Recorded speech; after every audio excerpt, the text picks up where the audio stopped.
Let's speak about the current industry context around CRA or Cyber Resilience Act. Today, compliance is more important than ever before. Adopting diligent security practices and standards isn't just crucial for resilient software and systems, but for meeting the rising and complex product standards which are expected by the governments and market regulators. The most recent example today is the Cyber Resilience Act, or CRA, in the EU, a new piece of legislation that demonstrates the need for more stringent security practices for products. CRA will enter into force in 2027.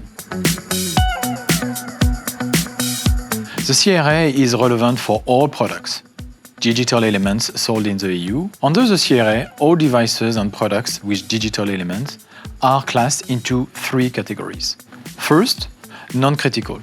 90% of all our products of the market, like speakers, hard drives, games, fall into this category due to their low risk of vulnerability and low access to critical systems.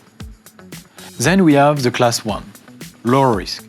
There are products where security is a critical part of their behavior, such as products with lower level access, password managers, firewalls, VPNs, or even web browsers. And then we have the class 2, which is where you will have the higher risk. There are products like operating system, microprocessors, industrial firewalls, or even CPUs. Depending on your product classification, you will expect to meet new stringent requirements if you want your product to be available in the EU. First, all manufacturers must perform security maintenance and planning before their products are built and after they are sold.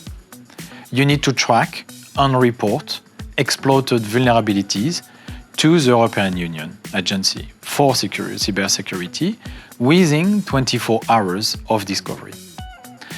And you need to have a clear plan for security patches for those vulnerabilities. Second, devices made public for sale must clear information and documentation about their components, design, and security. Your product will need a software bill of materials, what we call the SBOM, that is publicly accessible in a machine-readable way. And third, you will need to do a risk assessment of your product. If you have a critical class product, then you will need a third-party assessment and potentially a certification. For non-critical products, you will be able to do it yourself with what we call a self-assessment. And for a period of a maximum of 5 years, you will be required to recall or withdraw your product that don't meet conformity standards of the CRA. So you need to be aware that breaches or non-compliance could result in fine, penalties, and business discontinuity. We are passionate about enterprise-grade security in open source. Canonical understands regulation and what it takes to meet compliance. We have been securing open source for 20 years, and we secure the widest open source library, more than 36,000 packages. Our security team works in concert with open source communities and maintainers in order to ensure that the software we distribute is secure.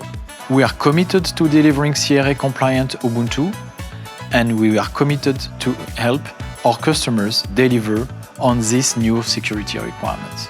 Securing your device is vital, whether you are meeting new compliance standards or giving your end user a peace of mind. Check out the link in the description to learn more about how Canonical and Ubuntu Pro can support you.